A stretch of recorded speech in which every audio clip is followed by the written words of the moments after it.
Hello and welcome to our second Making Home talk on Housing with Care today. My name's TANIA DAVIDGE. I've helped to organise this series. There's another talk on tomorrow and this is the second one, but I'd really like to thank Katherine Sundermann for really pulling this one together, and I'm so looking forward to hearing what the amazing panel that she's pulled together has to say. I'd like to start by acknowledging the people of the Wurundjeri Woiwurrung and the Bunurong Boonwurrung peoples of the Eastern Kulin Nation as the traditional custodians of the land on which we are gathered to pay respect to their elders past, present and emerging. And I'd like to acknowledge that sovereignty was never ceded, and I think it's really important that all Australians engage with First Peoples knowledge and country, especially in the context that we're gathered in the open house context, which is very much about the built environment. And I'm hoping that the more we acknowledge this, the closer we'll become to reconciliation. But today we're here to discuss housing. And we'll be discussing how we can design specialised facilities to provide homes and support for people who've experienced homelessness. And this model is currently known as the Common Ground model. Over 22,000 Victorians are without a home tonight, and the importance of having a safe and stable home has been ever more evident with the upset of the past couple of years. And I think we're really also feeling it as we come out of the pandemic. There's incredible pressures on our housing market at every level. Making homes for people who have experienced homelessness requires more than a roof and four walls. And we're going to look today at what services and support are required and how these can be best integrated through design. The central premise of the Common Ground model is to provide people experiencing homelessness with immediate access to permanent housing, but also access to spaces and support services that give them the holistic support they need to get back on their feet.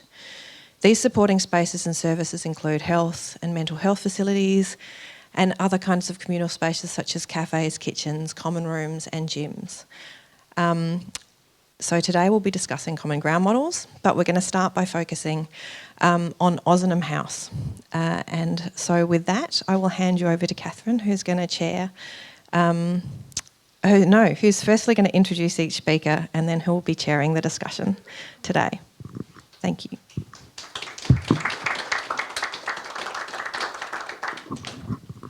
Thank you, Tanya, and it's so exciting to see such a great interest in this talk today. It's certainly a really important topic. So today, the running schedule for today is that essentially Katherine Rainzer, Director at MGS Architects, and myself, Katherine Sundermann, Director at MGS Architects, will be presenting a bit of a presentation that will take you through what Ozanam House is, and another project that we've been working on together with Tom Alves, who's here today, which is a manual that really helps drill down how to best deliver Common Ground models. So I'll first hand over to Katherine Rainzer and she'll briefly introduce Ozanam House.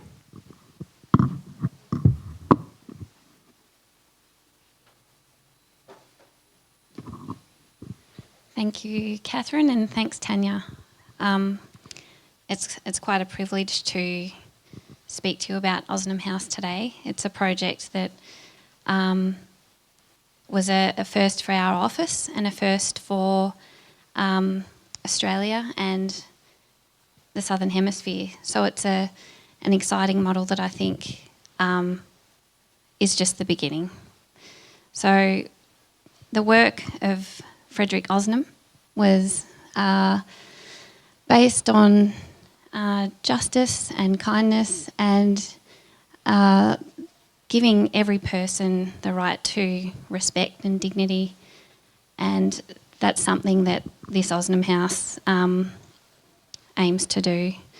So the project brief was to replace an existing facility at Flemington Road and provide an abundance of services, a homeless drop-in program, health services, case management and counselling, participation program, and also, importantly, residential accommodation.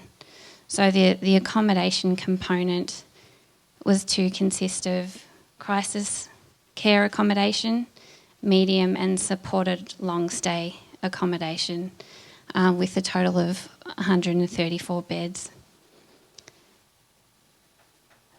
So this is a plan of where Osnam House is located on the busy Flemington Road. It's an interesting site with low-rise residential interfaces to the south and to the west, the hospital precinct to the north, and higher residential areas to the east. This is a photo of it on Flemington Road. Very busy interface.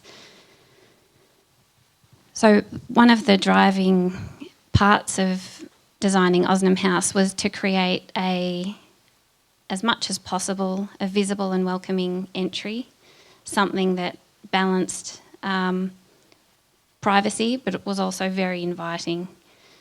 So the entry has been developed by using brick, a warm and inviting and textured material, the use of seats both inside and outside. That street interface encourages moments for pause and moments to encourage occupation and conversation. Again, the use of high quality materials was used to imbue the quality and respect that goes throughout the building. The reception desk in the welcome point is critical to the operation and success of VincentCare, Osnam House. It's a point where it's fully staffed and people coming in have the opportunity to talk to someone immediately and be directed to the right place. The materials used on the outside also make their way inside, but are softened by use of timber and subtle patination of the brick. The cafe is a highly open and bright, inviting space that people can come in, whether they can use it, whether they're staying there or whether they just need a place for respite. The building is oriented around a large landscaped courtyard in the middle of the space. Part of the planning of this relies on being able to see the landscape from many parts of the building as a way to orient yourself and feel connected to the outside.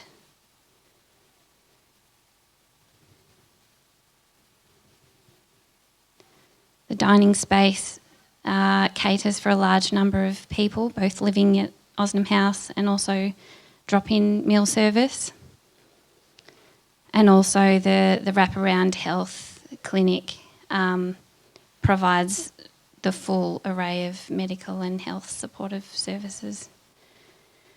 There's other spaces that aim to promote connectivity and social connectedness with residents, and also different opportunities to engage with people and services that VincentCare offers. There's also a large administrative component to the building. So the staff have an open plan office. They have a shared kitchen, an outdoor terrace, and a direct connection with Flemington Road, which you can see to the left of the image, right of the image. This is a view down into the shared courtyard. The residential floors are oriented north and south with windows at either end to assist in having a connection again to the outside and the passing of the day. There's also, on the majority of floors, a lounge directly outside the lift. Again, a place to kind of get your bearings and find, where you are in a space. The floors have a limited number of apartments, so there's a sense that you know who's on your floor, and you can always see which way to the lift. This is an example of a lounge space on one of the residential floors. The bedrooms or the studios are robust in nature, but they've been designed to prioritise acoustic qualities and also natural ventilation without the need for opening a window.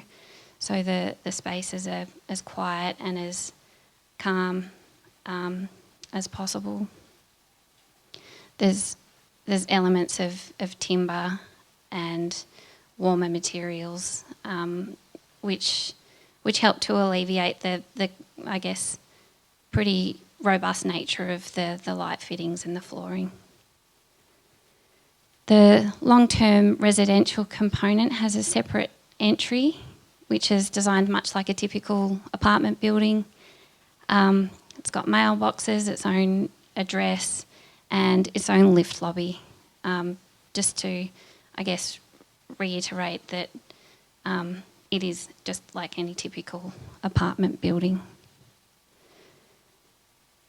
And this is another view. Thanks so much, Katherine. So obviously we would have loved to have invited you all to have a tour of that building, but given that it is the home of 115 people, we felt it was more appropriate to share these images today. And we do have Jaymes, a former resident of Ozanam House, and Stella, who does work there, speaking on our panel later today, so you'll get to hear firsthand what it's like to live and work there. So from that great introduction that Katherine gave to Osnam House itself, it's actually another project that we've been part of called the Common Ground Housing Model Practice Manual. And so this is a project that's been led by AHURI, and we do have Tom today from AHURI joining us. But essentially the starting point from this came from the Inner Metro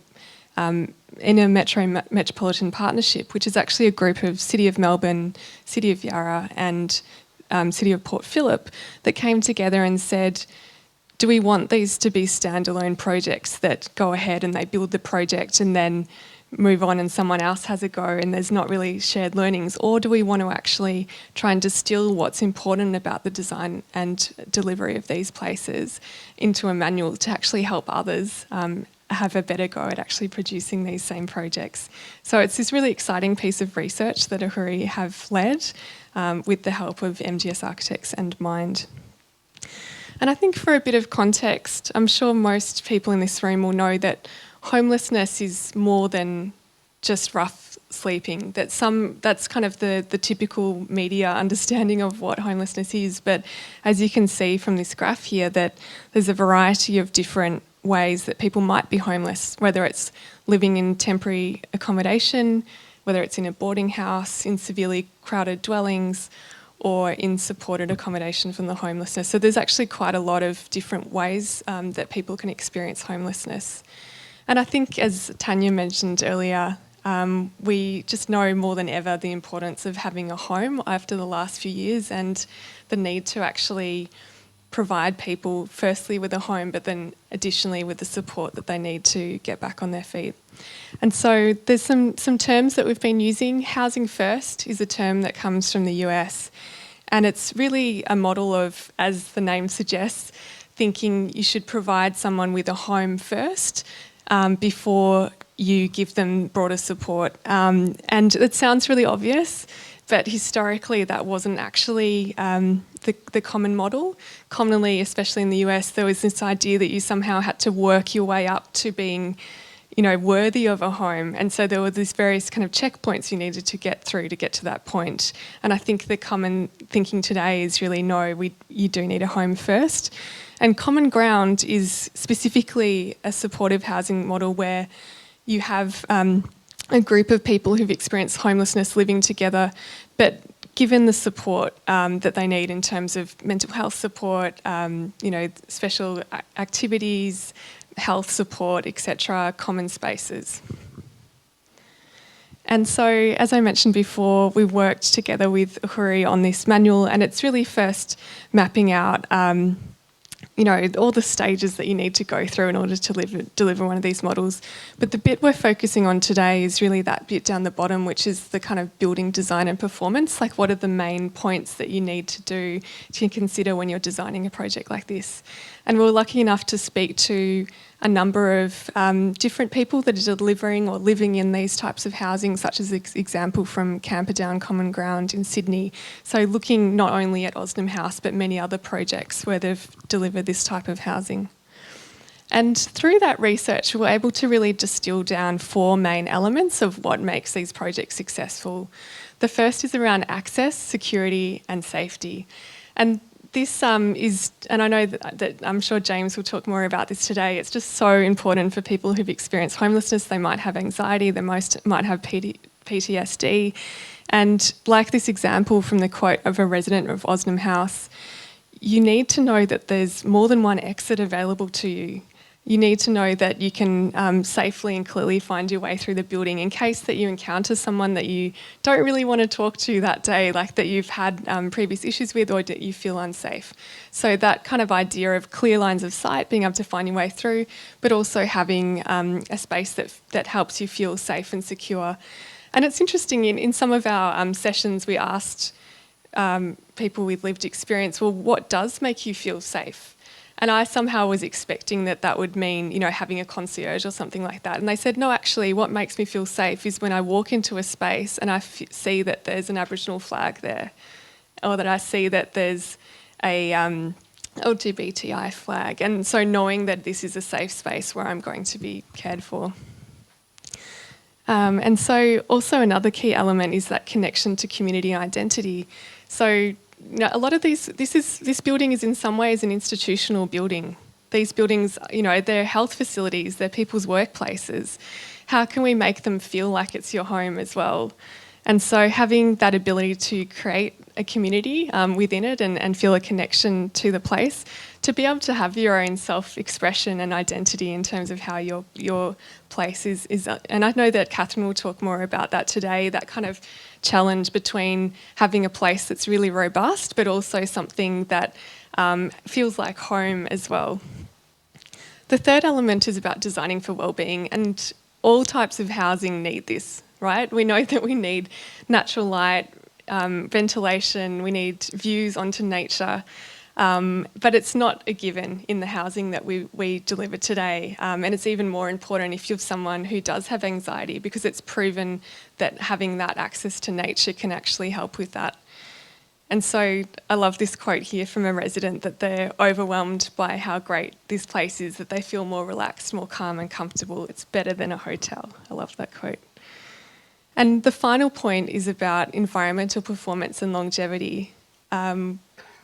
We again know the benefits of having a home that's really well insulated, where you don't have to pay a lot of money for your bills. But especially when it comes to a project like this, you do have people living there that might have unpredictable behaviour, might have episodes of violence, might need to kind of consider the design of it so it's very, very robust. And so that longevity is also really important of how you design the place. And so what we did is, everyone loves a checklist, so at the end of the document there's a bit of a checklist against each of those 4 elements, and then we then spread it out in 3 scales. So whether it's about the place, the whole kind of neighbourhood that it's in, the community of the building itself, or the room or the home. So really trying to look at those different levels. And so with that brief introduction, I'm now excited to invite the panel up that will be further discussing this topic. So I'd first like to welcome Jaymes. So Jaymes is a former resident of Ozanam House. He arrived in crisis accommodation in September of 2021. Come and have a seat. But moved on to extended stay accommodation at the end of 2021, and excitingly has moved into permanent accommodation as of a month ago. So really exciting. But Jaymes still remains connected to Ozanam House as a volunteer. Next up we have Stella. So Stella is actually working at, I'm just going to have to grab my notes.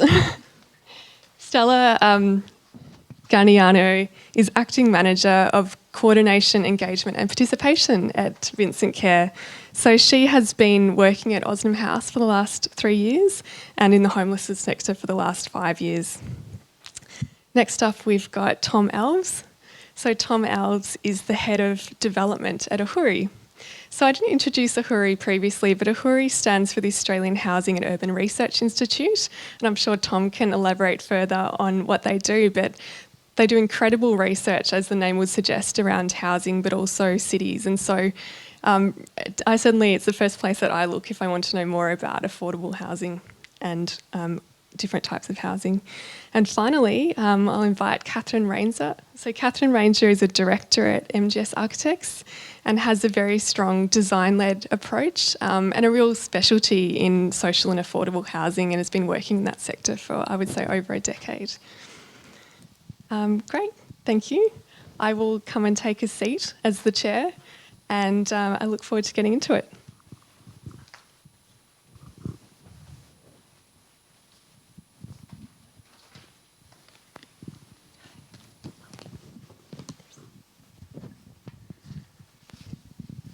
Thank you to my panel for joining us today. Very excited to hear from you all.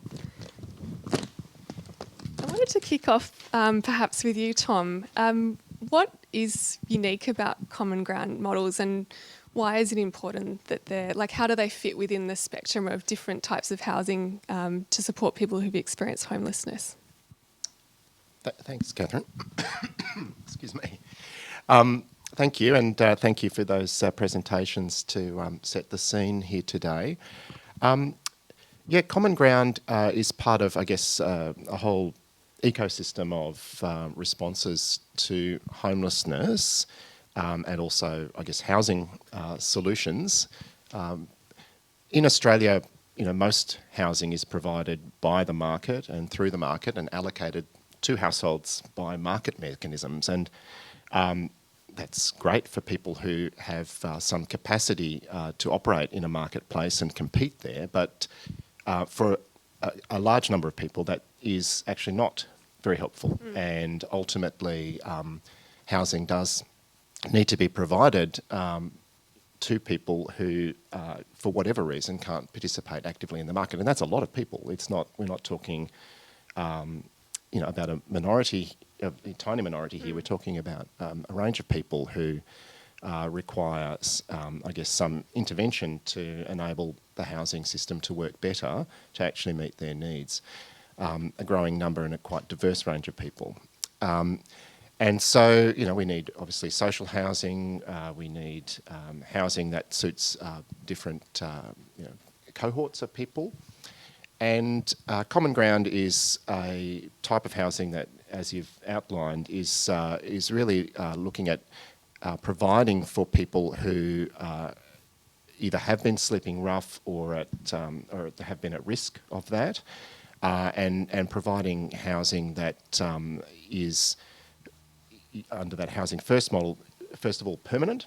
I think is really, really important, that you move in, you've got a place, you don't have to be stressed about what's happening tomorrow or the next day. You actually have a chance to actually arrive and settle, and then from that position, then the ability to choose whether you engage with particular types of assistance or other support that might be health support or something that you need. So that's kind of what's unique about it, and it's not just common ground. There are other. Osnam House is not a common ground facility, but it's a similar type of thing, and there are a range of these. But that sense of having that place, that is you've got a right to be there. You're there. You're safe, and then that capacity to engage with services which are made available. Great. I might go to both Stella and Jaymes, who have lived and will currently work at Ozanam House. What would you say the best things? I'll perhaps start with Jaymes. What's the best thing about your experience at Ozanam House?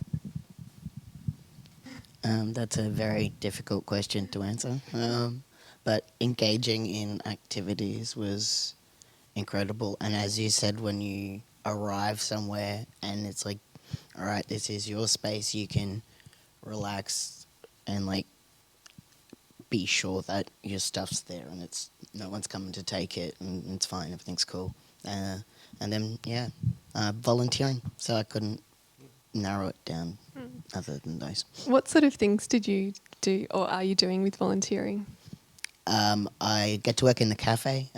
I was a barista by trade until it broke me. And then I get to do it there in like small chunks. That is great. And coffee is like, for me, like one of the most nice, normal, like engaging, like place of creativity. So to be able to provide that for people, like just a moment of normalcy in that is like super important to me. And yeah. Excellent. And Stella, what do you think is the best thing about Osnam House from your perspective? I'm going to jump on to what Jaymes said, and just in regards to, there's a really strong sense of community at Ozanam House, and that not just includes the residents, it's the staff, it's the volunteers, it's services in the community, it's the health platform that come in and visit. There is a very strong sense of community, and that's shared amongst a lot of the programs that run through Ozanam House. There's the cafe on the ground floor. That's a very big space of community and a sense of connection with everyone there. So I think that's probably one of the best things that I can identify that I really truly love, because it doesn't go away. It's a constant there, and I think that's really important for all of the residents and clients who pop in there. That's great. I might go on to Katherine. What was the most challenging or confronting thing that you experienced when you were designing Osnam House? I think the planning, actually, and the sense that there's a lot of different people needing to access different areas of the building safely, and how you do that in a way that doesn't lead to, a city of locked doors, is a challenge. But when it's done in the right way, it should feel natural, and like the navigation of the spaces is easy and intuitive. So that was a nice challenge, a good challenge to try and get right. It was very intricate, so yeah, like I can't even imagine how hard that would have been. Like certain times of day, certain doors would open and not. Like it was like, wow, the intricate, very impressive. That's great. And I think the courtyard and a few other key elements were able to, facilitate that ease of finding where you are in a building. So the complexity of the circulation is lessened because of those big anchors. Yep. I think I'd like to open that up to everyone. We're talking about design today. What is the most important thing that you should be considering from a design perspective? Perhaps, Jaymes, do you have some thoughts on that one? The landscaping, like it is an anchor, so you do know where you are from that. And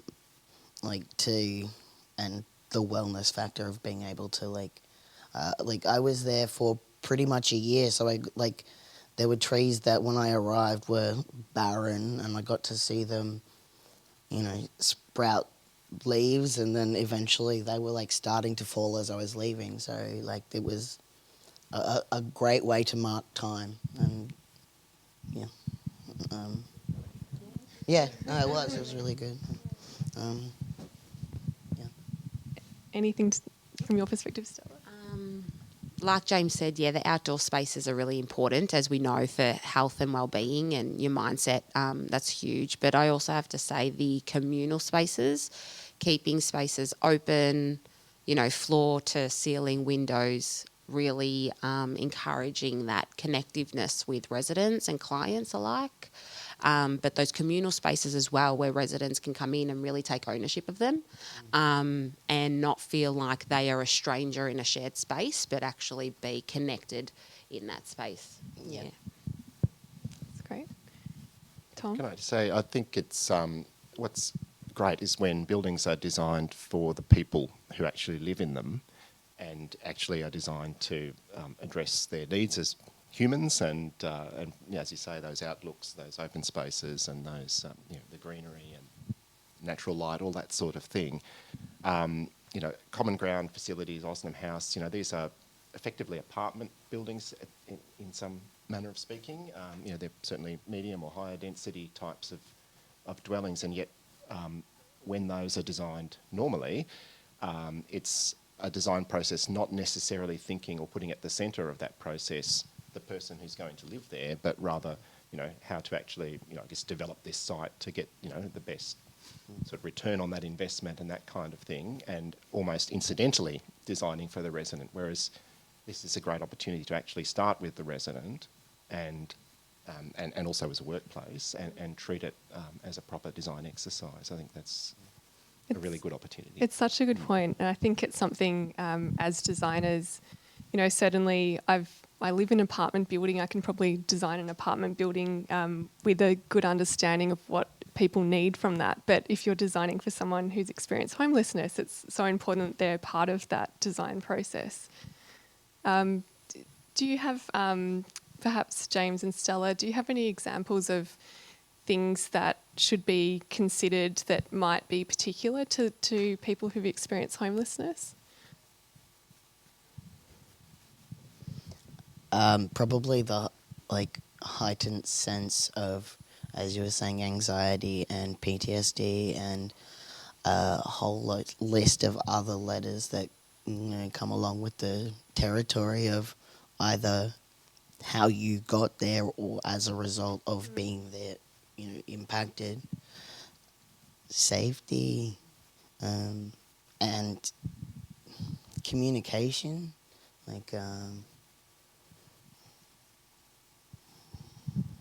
No, I think they're great points.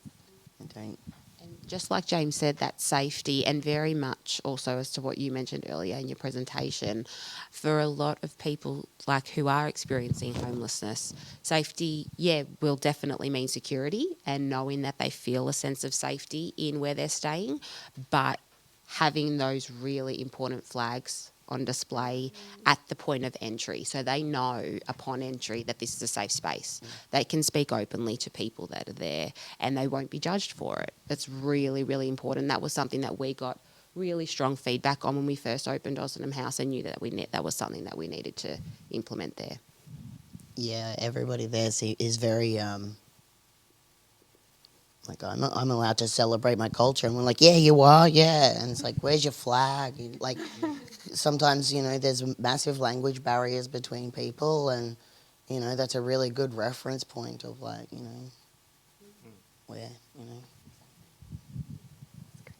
Yeah, I think building on that, I think I mentioned it earlier, but something I find really interesting is that this building is an institution as well as a home, and I wonder, for the whole panel, how do you manage that, or where are the kind of issues coming up, and how do you manage that?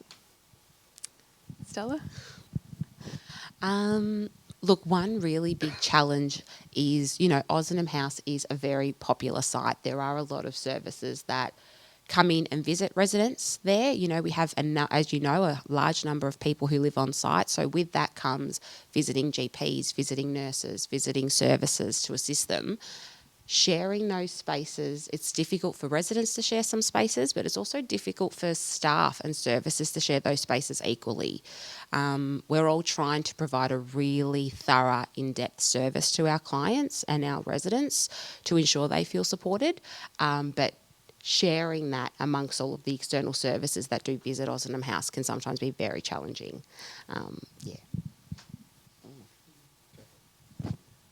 What are some of the challenges in that? Some of this, there are plenty of space. We're never going to be able to have enough spaces, right, in the building, but having a few more, communal staff spaces would have been great, I think, just for some external services to come in to do some meetings or actually consult with residents as well. So we have our services that are based at Ozanam House, but we also have services that aren't based at Ozanam House but have a lot of partnerships with a lot of our residents. So mental health services, for instance, they need a space to be able to come in and privately consult with our residents and make sure they're providing a good plan for them. And sometimes we just don't have the space to have all of the services on site at the same time. Yeah. And Jaymes, I'd be interested to hear, this was your home, but also this institution. How did that feel, or, you know, how can it be better addressed? How can it be better addressed? I don't have any idea. But no, it is very strange to live in a place where people work, like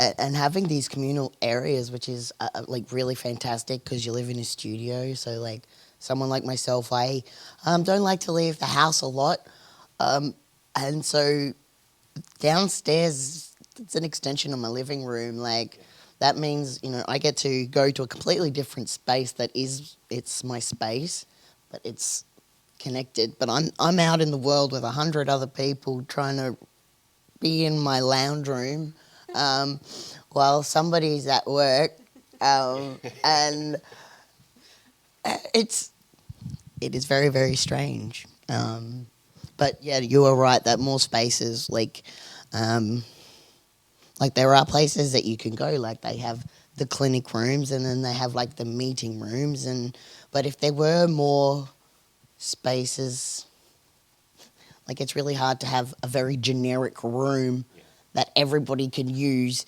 to very specifically help you for your very incredibly unique situation. So like, yeah. I don't know. Sorry, just more things to think about. Sorry. Can I ask you a question, Katherine? As an architect involved in the design of the kind of building that these guys have been talking about, I mean, how did you go about doing that? Did you, did you consult with residents? Did you, what helped to form the brief and make those decisions about, how many rooms and what nature of rooms to provide? There was an extensive consultation process with VincentCare and the various service providers. There's also, I guess, the reality of spatial constraints and budget. Yeah. So it was a juicy equation of, where the end result sat. A question from me to Jaymes and Stella. I wonder if the outdoor space, if there was additional outdoor space, whether that could be designed in a way to facilitate those kinds of meetings, or is it something where you do need an enclosed private office? That would be, it would just need to, we could definitely, that's something I'd definitely be interested to consider. The only thing we would need to ensure is that obviously there's privacy. Because there'll be people talking with services, they'll be talking about their current experience, their history of maybe involving trauma. So obviously handling all of those matters really delicately and ensuring that there's privacy and confidentiality is important. Mm. I think that is actually a really big thing, not just for services, but between residents as well. You saw those big long halls that we lived in, and the one lounge room that's like, it's quite big, and it's like usually there's only like one person in there at a time, and they're like, and then they just kind of disappear for a bit. But like to have a place where you can have a very private conversation with somebody one-on-one, and it does like, it's very difficult there to connect with another human on a real level there, because there's so many people around, and unfortunately there are people who will use that information against you. So to have that conversation be somewhere private, but also security wise is recorded, like I think that could be quite valuable to a lot of people, like not just getting through the experiential, which is something that you do have to get through, but to be able to hopefully come out the other side and it not be this complete like wet wash of like, okay, that's over and done. But like, no, I found some people who are, you know, putting in the same effort to improve themselves or, you know, get out of this situation that I am, and, you know, so to be able to have spaces like that would be amazing. And and definitely in like nature in there would be amazing, because the nature part, that's the best. Yeah, like gardening activities, best. Yeah. Yeah. And Jaymes, I think you were telling me earlier that actually through some of the volunteering and the gardening activities that you could form some sort of connection with some of the other residents. Yeah, because you kind of get to use the small talk of the activity to like get to the deeper part without having to like express anything. And like things like the gardening, you get your B12, you know, you put your hands in the dirt, you're like, yeah. So like, you know, I think they're trying to get some art therapy, and like singing was like awesome, but Very close to art therapy, but Yeah. yes, but it's on the top. one day it's a dream. That's great. No, it's good. I think, Katherine, you were talking earlier about like the briefing of the project and how that was set up. I think something that I found confronting was just the briefing around some of the things with the crisis accommodation, you know, that you can't have anything that people can hang off, or you need to be able to, or like know where people can hide things, and you need to be able to kind of wash the space down. How can you make a space like that that doesn't feel like a jail cell, that in fact feels welcoming? How do you do that? I think it's taking small moments to express something of home. So whether that is a little bit of timber or you know, an acoustic panel that has some softness to kind of offset the vinyl floor. You know, the light fitting had to be fixed directly to the ceiling, so it wasn't a hanging point, but we chose one that was elegant enough. The basin in the bathroom, and of course the crisis care, and then the permanent supportive housing get less restrictive in terms of what you need to provide. But the bathrooms, for example, we had special basins made that couldn't be pulled off the wall, and there was no places to hide particular substances. The shower head was just fixed to the wall. So there's a few things, but then there's also, on the flip side, small touches like a table, somewhere secure to keep your things. The bed wasn't just a frame that you could get from like an institutional looking frame. It was a timber solid base that had a sense of solidity in the room. Yep. So there's some small things. What about opportunities for people to personalise their space and put their own, you know, individual stamp on it? What was the experience of that? I'm interested in James's perspective as well. To personalise it, I'm not really that way inclined, so I don't know about that. But everybody finds a way to express themselves, I guess.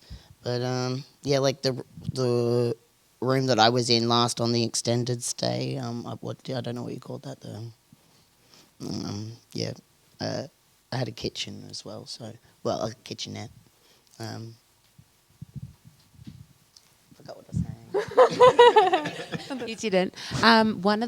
All of the rooms have like a greyish pinboard space throughout the room, so that's an opportunity for residents to be able to pin whatever it is that they want on those boards to express themselves. So that's in all of the rooms as well, which is another way to sort of make the space your home. Yeah, I like those pinboards because it really does make it like.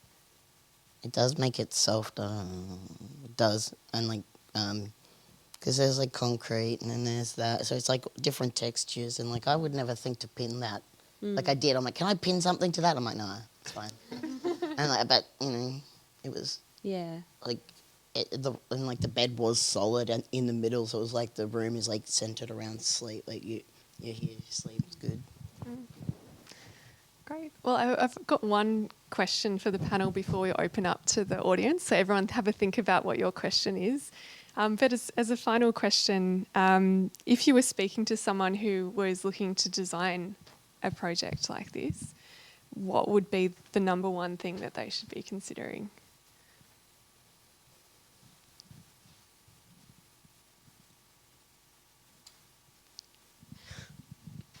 I feel like I've done a lot of the talking today, so I apologise to everyone. Can I make it 2? You can have 2. I can. So, like I've already touched on, I won't say it again, but like the communal spaces they are huge for residents and for the clients alike. They are really, they're just very important for the staff and for the residents, and in building that that community that I was talking about earlier. But if someone was to be looking at a model like this in the future, and they're looking at having that wraparound support on the, throughout the building, staffing has to go hand in hand with that. So, we have the wraparound support at Ozanam, plus all of our staff are based at Ozanam House. We've got a staff space that's actually shared on the same floor as some of the accommodation, and that's crucial. So I would say that they have to go hand in hand together rather than having wraparound support but not having that level of staffing on site.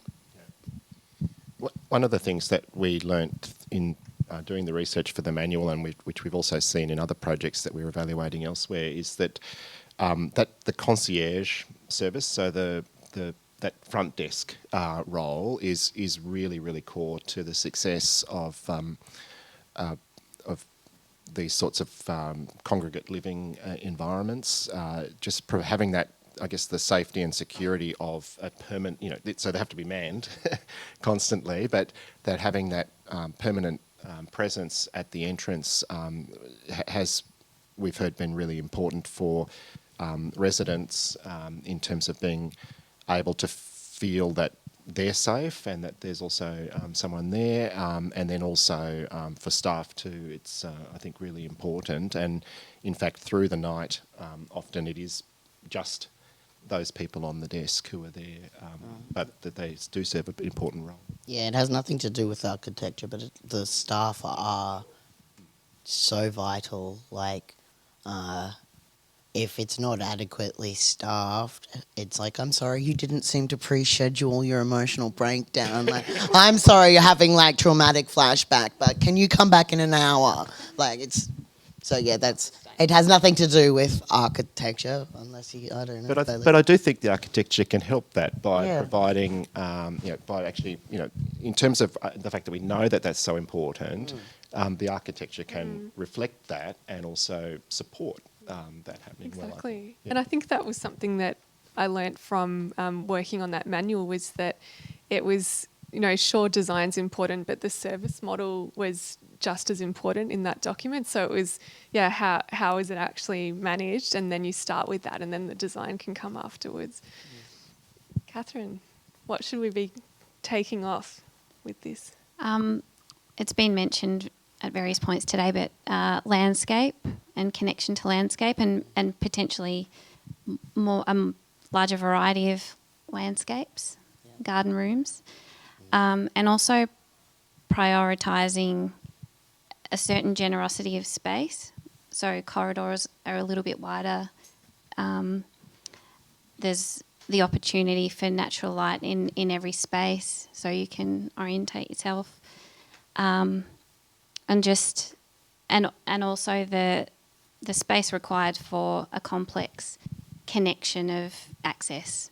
So not skimping on that extra lift or, that extra stair. Excellent. So who would like to ask the first question? We've got Susan at the back with a microphone.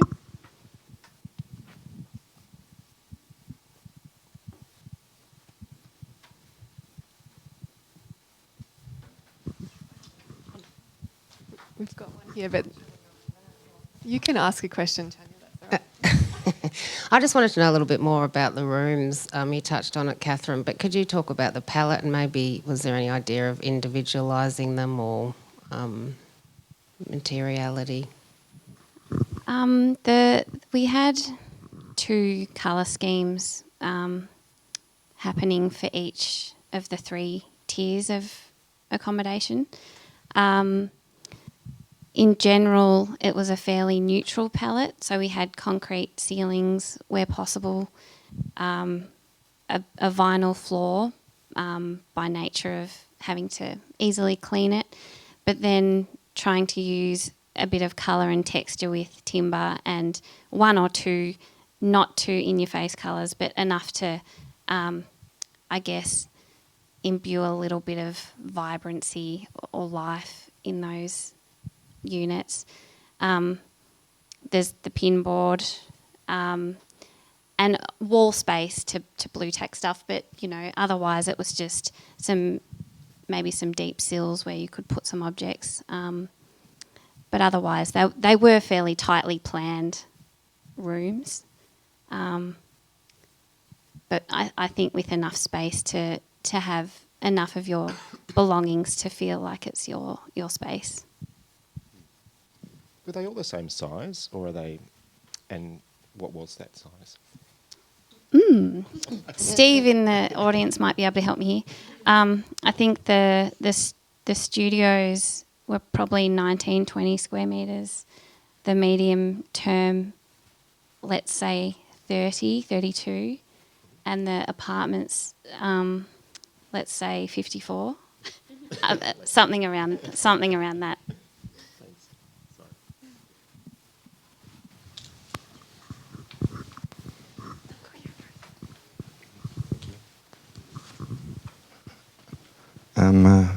Congratulations to everybody involved in this. I think this is a really special thing that's happened with Ozanam House, and also congratulations on the work in terms of what that AHURI have done as well. It's a good document. I have a question just about a theme running through this, about this having spaces for people to gather and safe places. And I'm wondering, given that we now have a social housing building boom happening at the moment, the next few years, and but I get the sense sometimes when you're looking at beyond a kind of supported model, a sense in the design of social housing that's considered, you don't want to have too much unmediated, uncontrolled space because you don't have staffing to do it. So,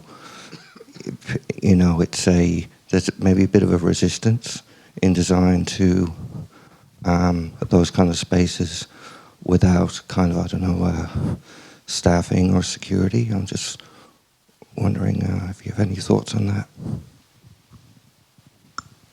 Stella, did you want to? I guess I look at that as two. So when I hear the social housing boom, I consider that as housing. So that's it's not what I guess Ozanam House provides. Ozanam House provides supported accommodation for people who are really in the first steps of their homelessness journey. They're really at risk, and they're wanting to engage with supports because they have other factors in their life they also need assistance with. As we know, it's not just about housing. So I do know that there are some social housing developments in Melbourne that do have those communal spaces on that ground floor. Some of them are from those, your high-rise, high-density, or they could be, low-rise walk-up accommodation settings. They do have those communal spaces. They just have them not open all the time. And that's made it a lot more sustainable for them. Obviously, you need to be able to have them be practical, and there needs to be the staffing there. They need to be able to not necessarily monitor the space.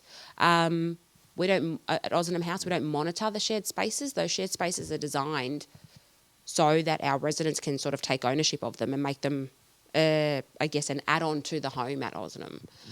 So really it would be just about, I think, if you don't have the staffing to manage it, that's perfectly fine. You could just have that as an operating hours. And I know that actually works quite well in some of the social housing developments that do have those communal spaces added into it as well. That's really...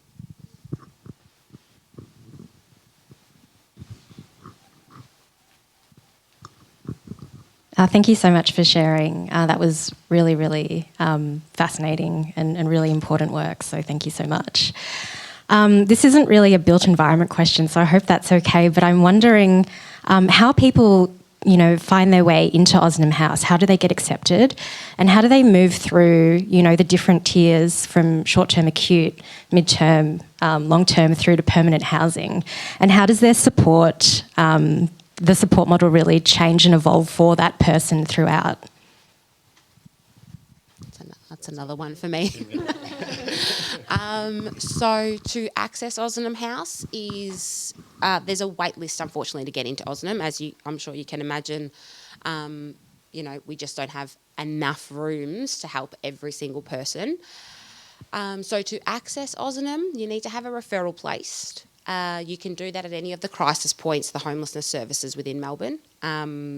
Once you're referred, you're contacted by our intake team, where they will check in with you and they will go through some of the really important, matters when it comes to Ozanam House. So things like cost, things like, are you willing to engage with a case manager? Because if you're not, we may not necessarily be the service for you. Once you're then allocated a room, once we can offer you a vacancy, we'll make contact with you. We'll arrange it at a really suitable time for you to come in. Once you do come in, we'll provide you a really extensive tour of Ozanam House. So the entire ground floor that provides that communal setting, the health platform, we'll go through the communal settings on the accommodation floors as well, and we'll give you a tour of your room. And then you are within the first 24 to 48 hours, you are contacted by your allocated case manager. And so they will work with you. They'll meet with you once or twice a week, and they'll work with you about, firstly, establishing rapport with you, but then also placing referrals and determining what long-term housing is suitable for you. What are you willing to accept? Obviously there are going to be things that are not suitable, so we wouldn't be going down that pathway with that relevant client. Most clients or residents will come into the crisis accommodation, so those first 3 floors at Ozanam, but we do have residents that will come in, they'll establish their stay at Ozanam, they'll engage really well, and then they'll be referred up into the extended stay accommodation. Now, that is an accommodation that's designed for people who probably don't need as intensive case management support. So that level of support will decrease a little bit once they move up, but they'll still stay engaged. They'll still be placing referrals for you and advocating for them to get into housing. And they'll also still be linking them up with any other services that they might need, whether it be, substance use or mental health or a GP.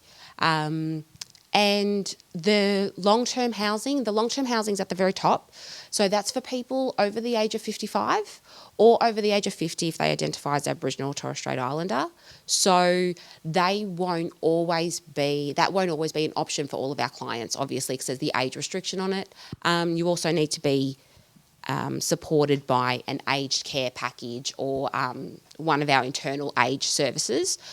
So but once you do get in there, that's long-term housing. It's essentially an apartment. It's independent living, and a really great space if you can get in there as well. So yeah, but that's generally how you would. And as you would go through those different parts of accommodation, the level of support that staff would be providing residents will be decreasing because the independence is gained, the stability is gained, and the resident has been able to manage that themselves.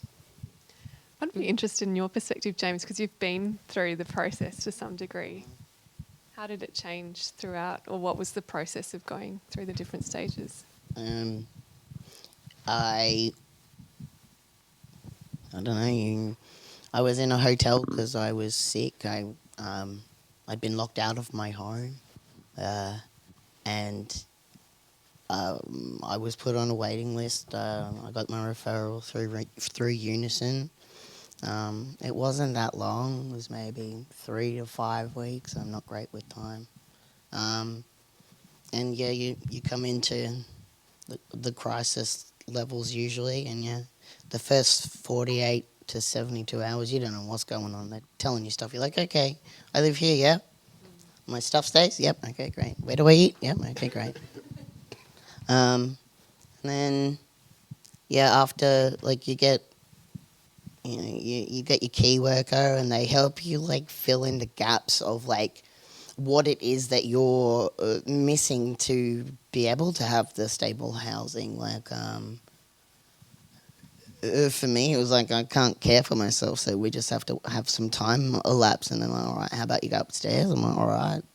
So I did, and the time elapsed, and I'm like, all right, I'm ready. And we started looking for housing, and through the referrals from my key worker, I've ended up with a tiny home with a tiny yard, and it's permanent, and I live there now. And that's how that works. Yeah.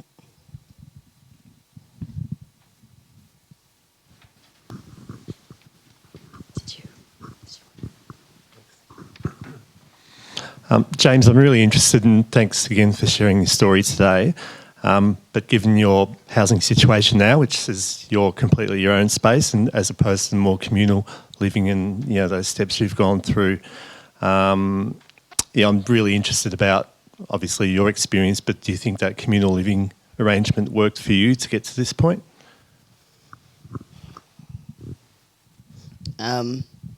It worked for me because I wouldn't have survived without it. So yep, but it was not great for my mental health. Just with the sheer volume of people and my own personal issues and triggers that just existed, that people would walk in and I'd have a panic attack, nothing to do with them, and just the way that it is. So like just to navigate your way through that is crazy, and there's like obviously like you can't go up to anybody and say, look, is this person a psychopath or are they fine? Because I can't work it out. So I can't really tell you that. Like, good luck. Like, be careful. All right, thanks.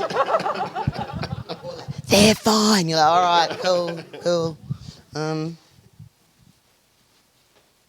Yeah, and then to come through that and like for now to be on my own, I'm like, okay, great. Yeah, no, I learned so much through that communal living, like things that I didn't want to learn, and like life lessons that I'm like, oh, thank goodness, finally, I think I got that one down. Hopefully, I don't have to deal with that one again. Yeah, no, it's a very important building, super important, and it has such a crazy balance between obviously home, work, feeling at home, and the transient nature of the experience. Like, you're not there, like, yes, you are safe, but you're not there forever because we want better things for you. And like, hopefully through engaging with the activities and finding out what you're doing, and hopefully avoiding the people that you should be avoiding, you can grow and you can get what you want, which is your solitude, and or whatever it is for you.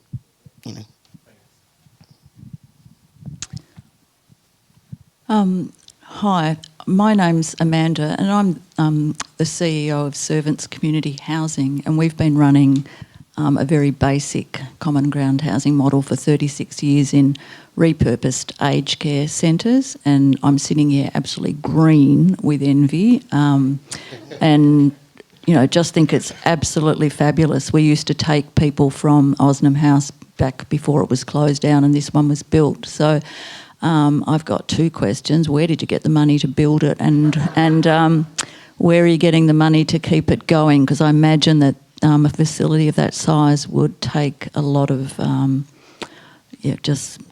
money just to maintain and clean. There was a lot of investment in this building. So I know that this was a really strong investment with the Melbourne City Council when it first opened up. But outside of that, I can't answer that question. I don't know the ins and outs of funding agreements and investments and who came in to it then. But I do know that Melbourne City Council was a very, very strong investor, and there were other very strong investors in there, but I feel bad not knowing their names, so I'm sorry. Oh, I believe Lord Mayor's Charitable Foundation put in... See, that's a huge one. Yeah, so I mean, philanthropic funding is really important. I think, though, generally, for in terms of one of your first questions about how does this fit into the sort of wider housing system too, I think there's very clearly a role for these types of facilities, and they do serve a very important need. Therefore, they should be funded, but they are expensive. I mean, the service side of it is expensive, but absolutely vital to the success. And then, of course, there's the facilities, and you are lucky at Ozanam House, and likewise at the the Elizabeth Street Common Ground and the other common grounds, which are purpose-built, architecturally designed facilities that are by design addressing the needs of the users, of all the users, and providing that best outcome. But of course, more often, these types of facilities are actually in repurposed buildings, like you've described, and it is important to still fund them in that way as well, in order to, I guess, get the level of provision that we need. But we do also need to know what works and what doesn't work spatially, so that we can also make informed and appropriate choices of buildings to repurpose, and also what those processes are. Yeah. Do you know, Tom, I've heard previously that there's dollar figures associated with people who are homeless and have no support, that it actually does cost society a lot. Do you have a sense of what that is? Well, yes, I do, because I'm involved in some of the evaluations of these types of facilities, and often what governments, and particularly the Treasury function of government, wants to know is, what is this saving us, or what are, how does the cost stack up against, not doing this? So of course there are ways of calculating that. There are always, there's I guess different points of view, and the literature will provide a range of figures, but the cost of people who, other than obviously the very real and substantial personal cost of being homeless, but aside from that, just particularly we're talking about rough sleeping specifically, I guess, here, which is, as you were saying at the beginning, just one relatively small component of the homeless population, but rough sleeping takes an enormous toll on people's health. People who are rough sleeping often have other issues or comorbidities or other things that have helped, I guess, contribute to the fact that they're in that situation as well. And interactions with health systems, presentations to emergency departments, those sorts of things are expensive, and so they can be calculated. So there are sort of figures that get plugged into these, cost-benefit analyses, but and we can measure how that. That's some crazy stuff. Yeah, it is expensive to be homeless. Yeah, and look how many people are being employed to help homeless people. If all you're counting is like, oh no, it costs us this much to medicate them. No, it's because they're cold and they're getting sick. Absolutely. If they're just prevented from getting cold and sick, then they're not going to have the emergency service clogging that is an issue. And it is proven in so many places that housing people is beneficial to the economy in general. So Absolutely. Sorry, and it's really expensive to live at Osnam as well. It's not cheap. Well said, Jaymes. Thank you. Just building on that, because I think it's a question, in terms of how much funding does the government put into these things. It's a question of priorities, and I've heard that in Finland, for example, they're very much on track to ending homelessness by 2025. Did you want to elaborate more on that, Tom? I can elaborate a bit on that. Yeah. So at AHURI, we run a national homelessness conference every 2 years. There's one coming up the week after next in Canberra. But in 2018, we actually invited Juha Katherine, who's a person who's been very involved in the Finnish Housing First program, which is a bit different to the American one, in that it takes a real system-wide perspective. And what they decided in Finland was, look, we've got all these, temporary shelters and things like that, but actually that's not addressing the problem. I mean, I guess that provides a place for people to stay out of the, freezing cold in the winter and that kind of thing, which is, obviously that's really important, but it isn't actually getting rid of homelessness. What would get rid of homelessness is what they then asked themselves, and then and what they've done, relatively successfully compared to other nations, is to actually, through the provision of housing first and the kinds of facilities that we've been talking about, by focusing on that and also focusing on prevention, like what causes homelessness and how do we sort of nip it in the bud before people become homeless, that taking that systemic approach has actually started to pay dividends for them. And as you were saying, it's better for a whole society if people are housed. It needs to be looked at in that kind of way. Some of the key ingredients, though, of the Finnish system that I think are really essential and which we need to think about are they provide social housing. You can't provide housing first models unless you have housing in the first place, and so that's one key thing. And I guess another is there is a more comprehensive welfare system as well that does provide everyone with support to actually pay for their housing costs, whether that is in a supportive accommodation environment or whether that's out in the general marketplace. People are provided more effectively with income and income support. And an equality at birth, like everybody at birth is given a box full of fabrics and diapers and everything that is required through your first 12 months of life. That is like the same for everybody, and the baby uses the box as a crib. It's like if you aren't sleeping in a cardboard crib, that's a bit weird.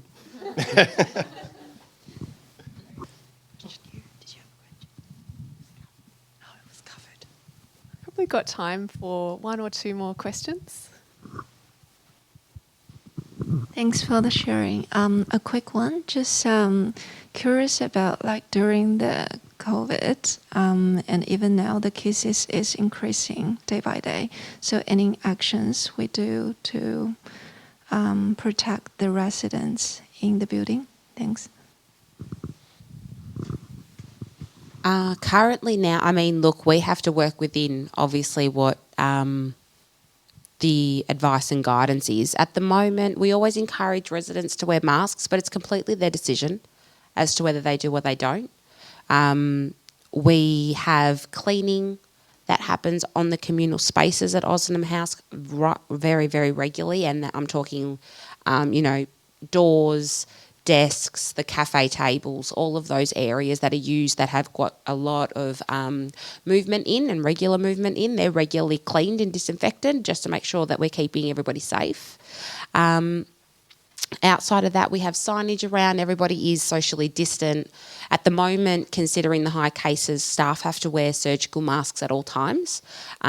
We had recently, maybe about 3 to 4 weeks ago, moved from not having to wear any masks for the first time in 2 years, but we're now back at wearing surgical masks all the time, at least. And if we're in any, common spaces, we're needing to wear the N95 masks to make sure that we're keeping all of our residents safe. We are in regular contact with the Western Public Health Unit as well, just to keep them updated, because we do have a high density building. Essentially, we have a lot of people who reside there.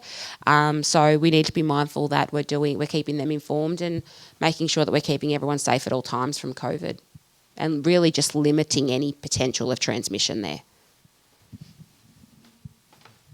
Lucky last final question. Tanya. Come around front. I'm sorry. Thank you. I've just been thinking kind of about the design of the spaces and the provision and what you've been, what you presented, Katherine, and then the provision of the services and the kind of level of care involved. And it seems to me that it's amazing that what we can do with a little bit of extra generosity. Like I think that corridor you showed, which was the corridor to the rooms where you can see out at the end. Like you don't even get that in a high-end residential building because they're trying to maximise the yield. So you can't have a window at the end of a corridor, you have to have an apartment at the end of the corridor. And so just these little moments of generosity, I think when more people understand that it only takes little moments of generosity, then maybe we can advocate for more generosity. I don't know. So that's just a comment at the end around us becoming a more generous society, or at least that's what I'd like to hope that we would end up becoming. Excellent. Well, thank you, Tania, for wrapping up today's conversation. That was a Sorry great about conclusion. No, it's perfect. And thank you for the invitation for this session. Thank you to Open House for hosting us today and to Melbourne University, MSD. And a massive thank you to our 4 panellists today. Thank you to Jaymes, Stella, Tom and Katherine. I think we can all give them a big round of applause.